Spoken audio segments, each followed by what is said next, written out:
สบายดีพ่อแม่พี่น้องวันนี้มาพบกับช่องเบามิดบ้านหน้าพากิน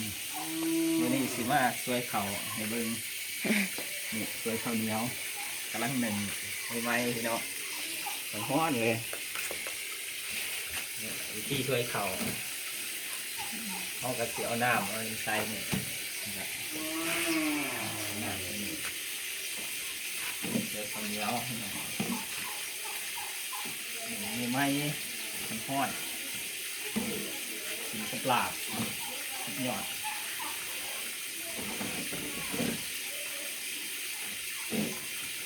หายไปเรื่อย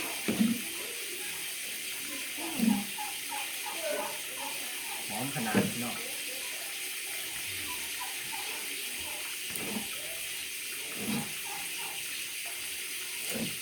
ที่ช่วยเขาลูกหนึ่งเขาได้เศร้ามือนี้นะนี่คนเคยเนี่ยหอดเอาติดมาอีกครับติดหน่อยเห็นไหม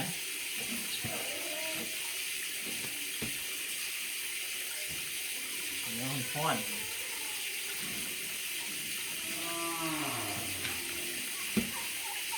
ไว้ติดมือก่อนจุ่มน้ำจักน้อยหนึ่งเอาเส้นติดน่ะทำมาแล้วไหมทำมาเฮ้ยเอาเขานี่บอกใส่เนาะใส่แบบนี้เลย กล่องในนะสกี้เขาให้เบิ้ง ก็เห็นกล่องใน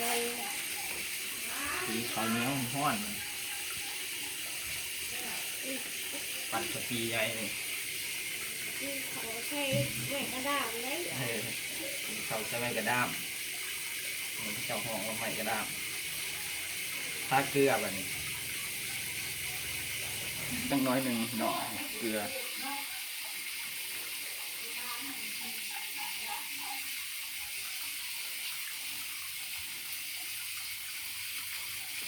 แบบนี้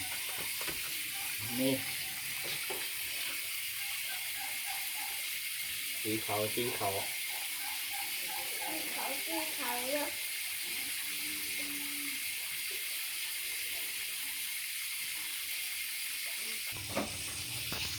กำลังเริ่มเลี้ยงเด้อพี่น้องเด้อจะกินบ่บัดนี้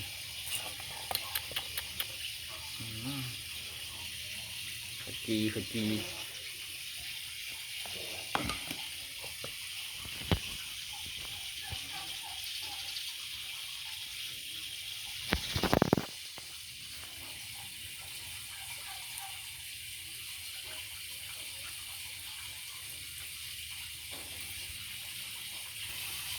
เริ่มแดงแล้วพี่น้องเริ่มแดงนะ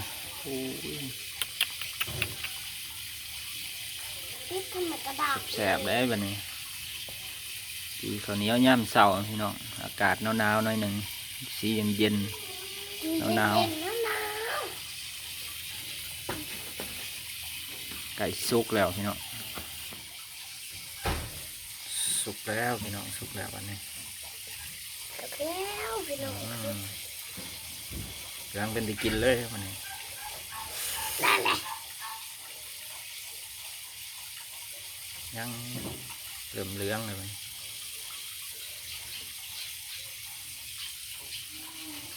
จิตหอดตอนยังหน่อยแค่นี่นะตื่นเช้ามาจีเขาจียังก็นอนว่าตีเขาตีนังเลี้ยงงามเนาะทำไมเขาทำพี่น้อง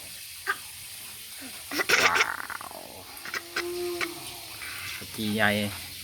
ตีอ้วนจีแล้วไปโรงเรียนพี่น้องแบบนี้นะจีตอนยังหน่อย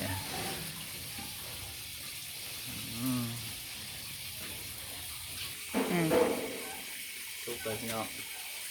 ทุกอย่างพี่น้องสำหรับคลิปนี้ก็เอาไว้สำนี้กันเลยพี่น้องเลยฝากกดไลค์กดแชร์กดติดตามให้เยอะพี่น้องดีไงธรรมดาเลยคุณ